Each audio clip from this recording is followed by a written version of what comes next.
So obviously their transport systems seems to be working okay. I don't think there was any shortages that I noted.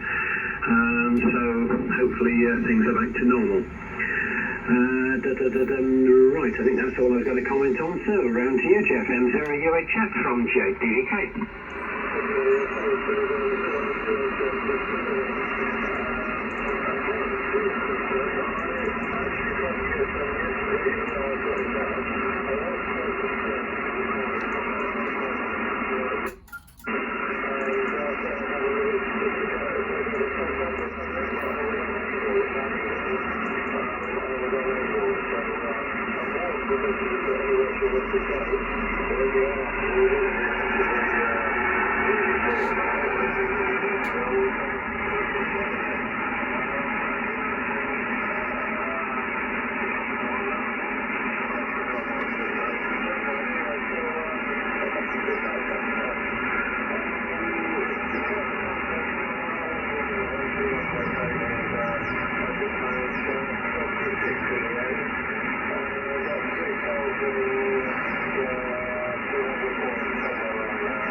Okay, Jeff, need to pull yourself together now, control is called, all comments noted, and yes, okay about the kittens, and I'm sure the cat would get the fish.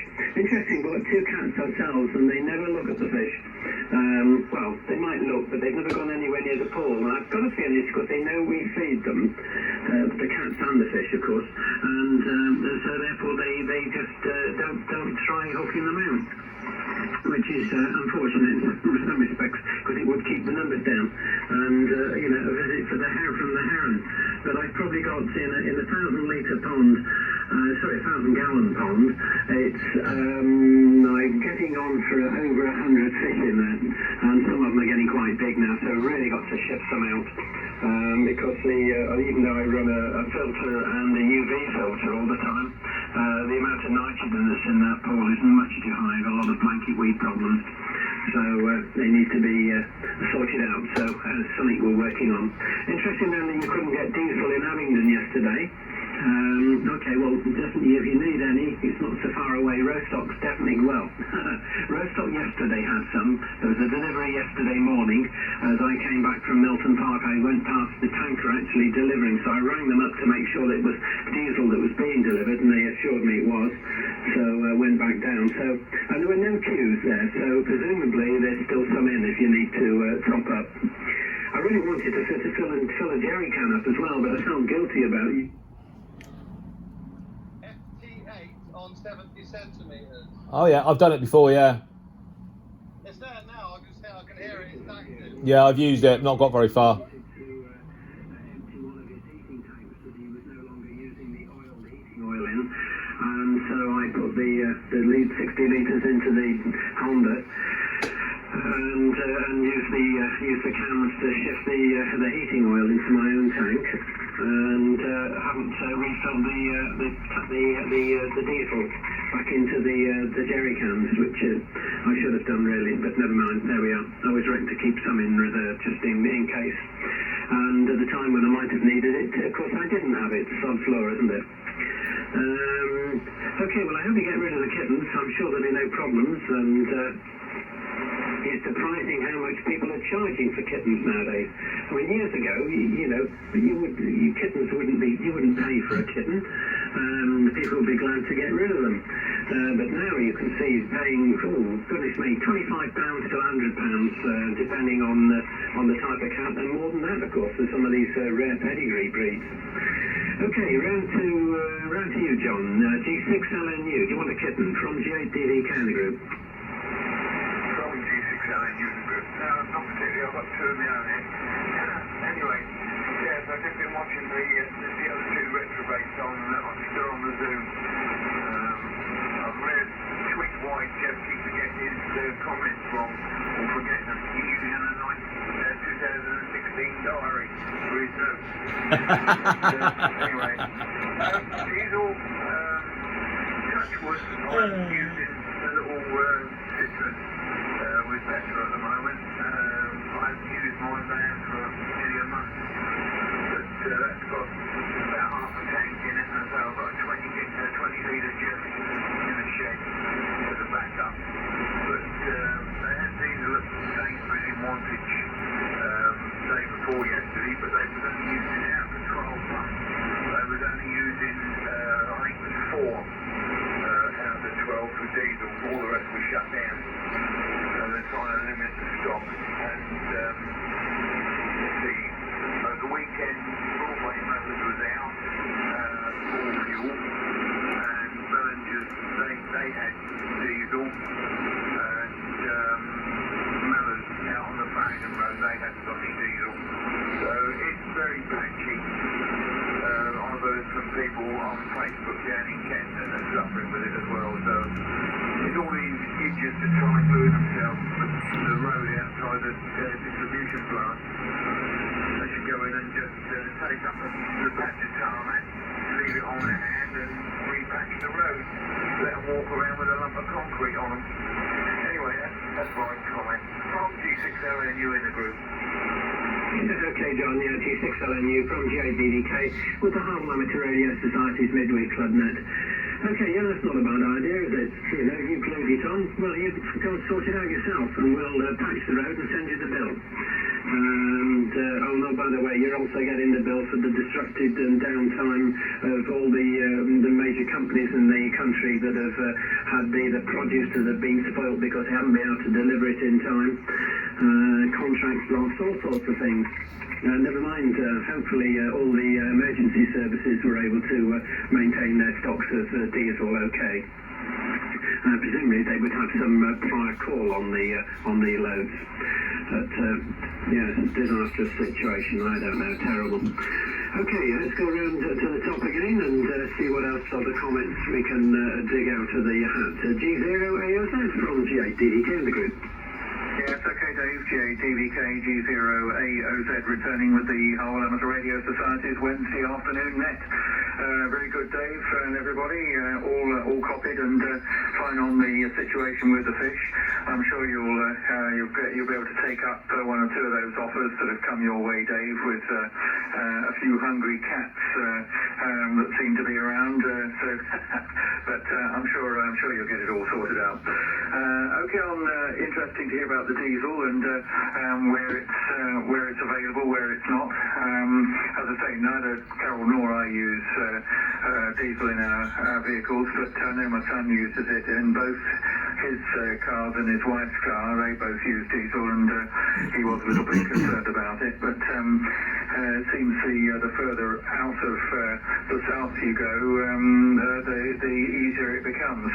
But there certainly people shouldn't be allowed to disrupt the country like this. Really, I mean, it's disrupting deliveries and all sorts. And I think probably the south around Dover and so forth is even worse down there, I think. But there we are.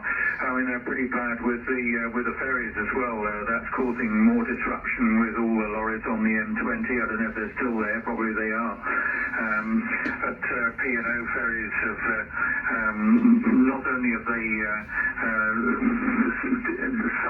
summarily dismissed a whole load of their staff, they seem to have problems with some of the ferries themselves, which have been stopped from actually taking off.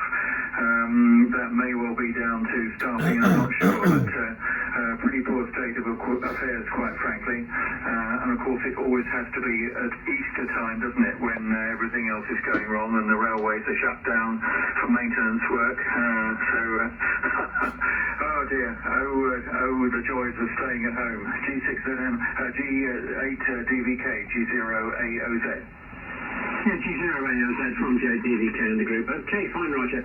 And yes, well, we're quite lucky in as much as Anne's car, of course, is on petrol, and that's the runabout we use.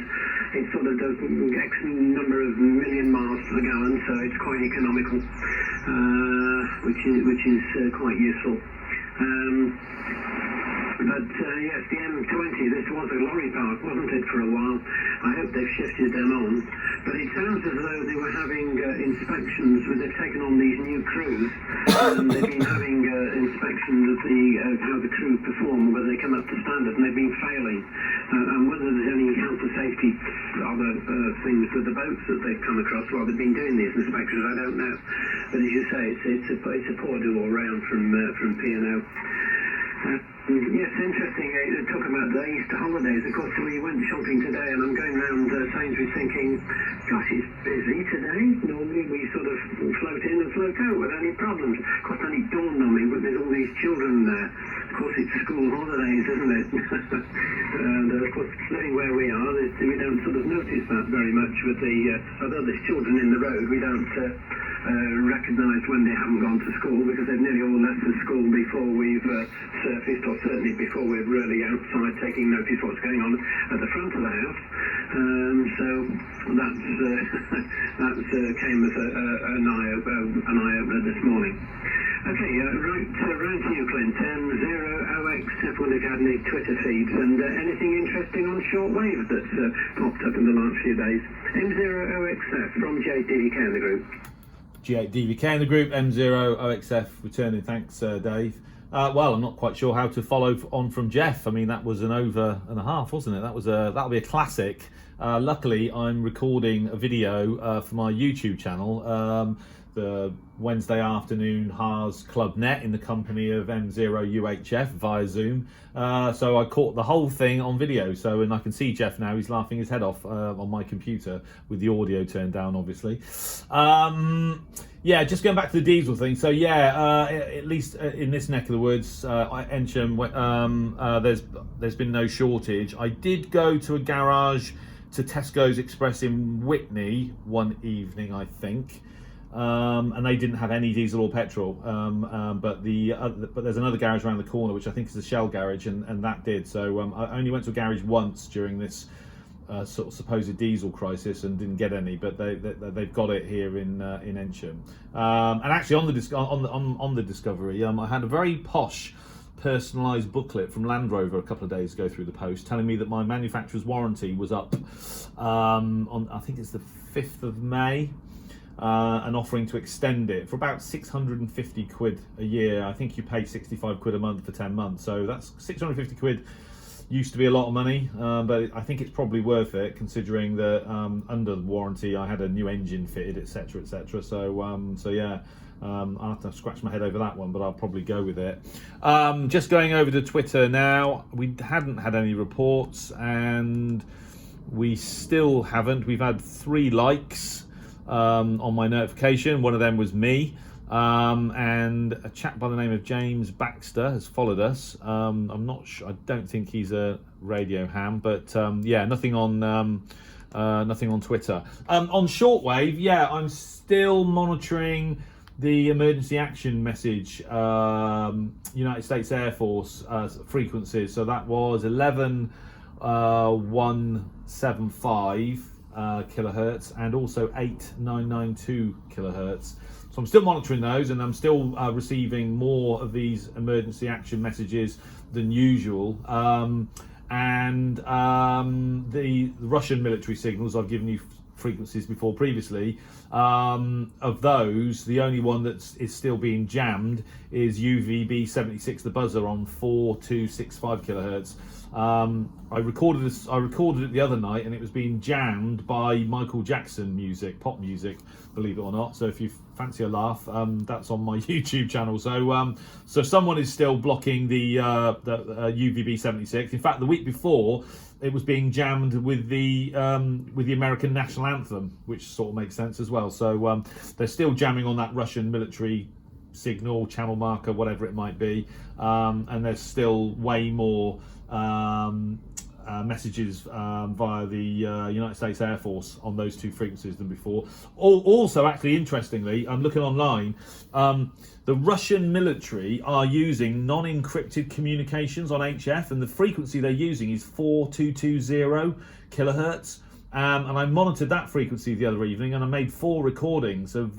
So this is Russian military communications, non-encrypted, on 4220 kilohertz. Definitely worth a listen. Obviously, a bit more interesting if you speak Russian, but apparently the Russian military comms isn't quite as advanced as we thought it was. Apparently, they're using Bearfangs on VHF. Again, non-encrypted on the ground in Ukraine, but if you listen on 4220, you'll hear Russian military, and I'm assuming that some or a lot of it is obviously with what's going on in Ukraine. So hopefully that will be of interest to you. I'm just going to reload the Twitter feed just in case we've got anything. Nothing on there. Anyway, I've rambled on. Back to you, Dave. G8DVK in the group from M0UHF. M0UHF from JDVK and the group, the Harwell Amateur Radio Society's midweek or Wednesday afternoon Club Net. Okay, thanks for the update, Clint. That's all very interesting.